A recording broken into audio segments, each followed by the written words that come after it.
Hello my friends and welcome back. Thank you very much for being with me again today.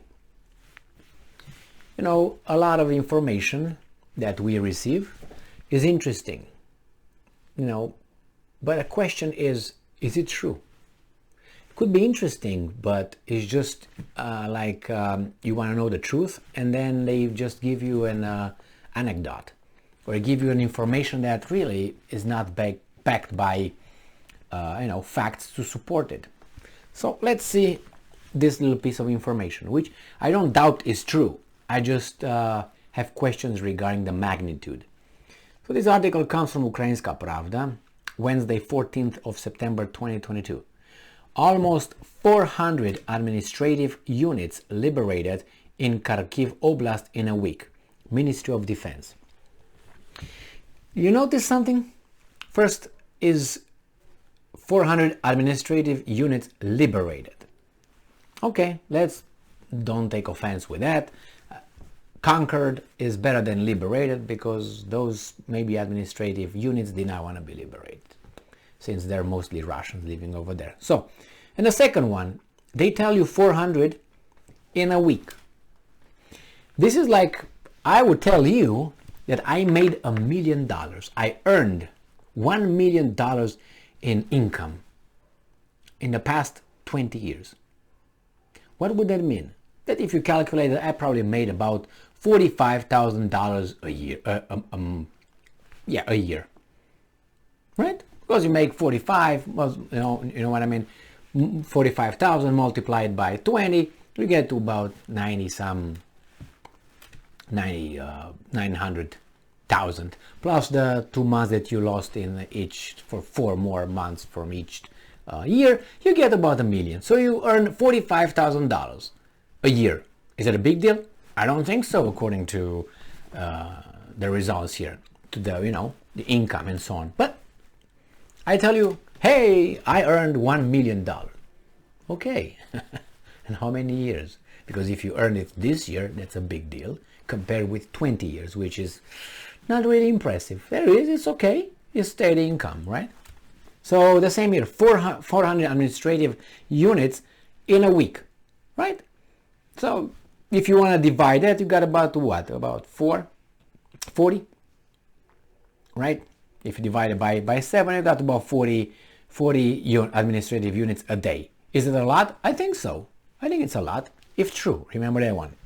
Now, let's go and see what this article tells us further.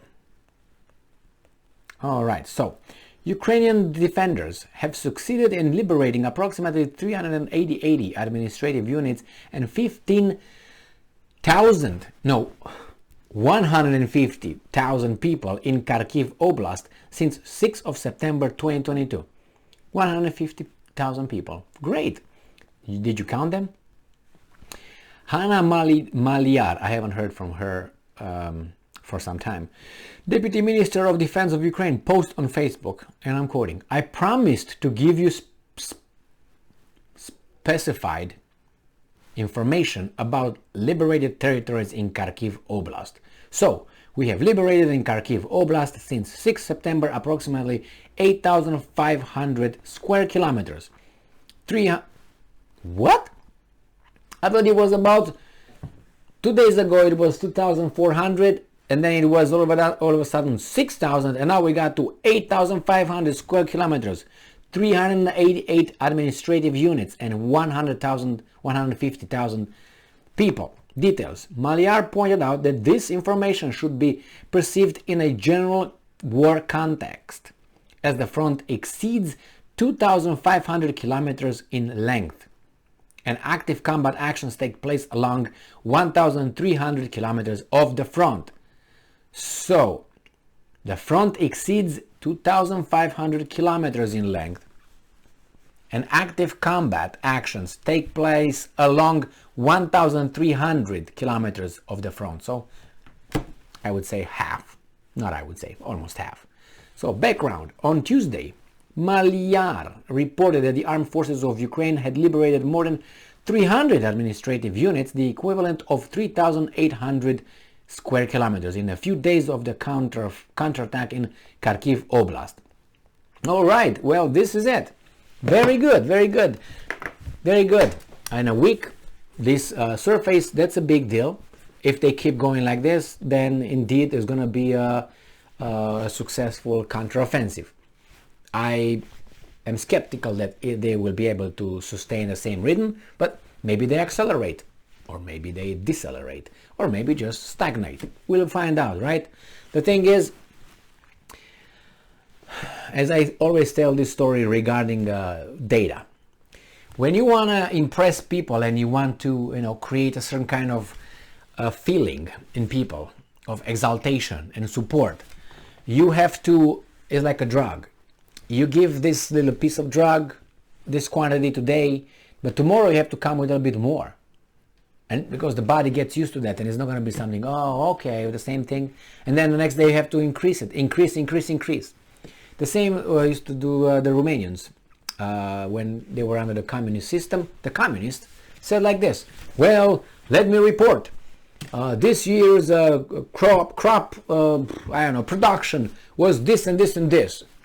And that was 3 times the production of crops in the United States of America.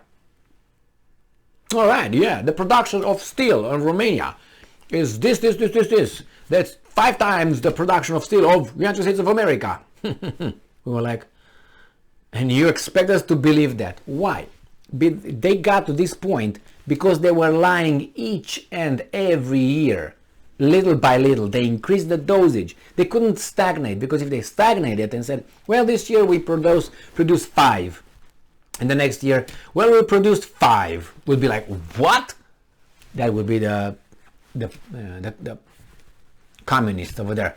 5? No, we're better than the capitalists. So it should be more. So, okay, this year we did 5, next year 6, next year 7, next year 8, 9, 10, and you get to such a big numbers that it's impossible. But every year you couldn't stagnate. You wouldn't go down. You know what I mean? You have to always lie up. The same with these guys. They have to go, because everything that I say right now, if they say, well, we liberated only 8,500 square kilometers, and tomorrow they say the same thing, people will say, oh, they stalled. Hey, we're losing. What's going on? So, is it true? If it's true, good for you, right? We use some rhyme here. But anyway, if it's like this, they're gonna increase. Remember, the Russians, besides the fact that they have a very low efficiency in targeting, they have accuracy 30% according to the Ukrainians. Now in the past 5 days or 6 days, the Russians are barely able, not the accuracy. Their rockets and missiles are not even penetrating the Ukrainian air defense systems. So we go to that, there's going to be 0. So again, they will up it because the first said, oh, the Russians are just missing the targets. They hit civilians, they hit cows, parks, fish in the water, and so on. They're stupid. Okay. Then it started, well, out of 10 missiles, we destroyed 2. Yay! Okay. And then after about 2-3 weeks, they launched, 20 missiles. We destroyed 10 of them, half. Oh my God! Oh, woo, woo, woo. Now is 8. From 8, they destroyed 7. It's going to come a time when the Russians are going to launch about 10, and the Ukrainians will destroy 20. If you know what I mean. They're going to get to that point that they have to keep going. So the Russians can launch 10.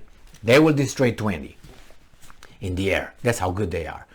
So I read like 2 or 3 titles here in the Ukrainian media outlets, and they say this, that the Russians, they said that they launched an attack with missiles on Odessa, and they did not penetrate at all. All the missiles were destroyed by the mighty Ukrainian air defense system. Do you believe that? I don't. Nobody believes that. Why? Because there's no perfect air defense system. Remember when it was the Gulf War or whatever that was, invasion and so on, how do you call these guys, the Iraqis, they shot some rockets or something in or I don't know, Scud missiles or something into Israel, and Israel used the Patriot at that time. You know what was the accuracy, the rate? was about 20% or 18 or 17 or below 20%. So that means out of 10, 1 was hit, the rest fell in Israel. So then, but you say, well, things evolved. Yes, evolved in the defense system, but also evolved in the offense system, you know. So anyway, prepare to hear no more damages anymore, because the Ukrainian defense system is going to destroy everything and more. Thank you very much for being with me again today. Stay strong, stay smart, look for the truth, and be just.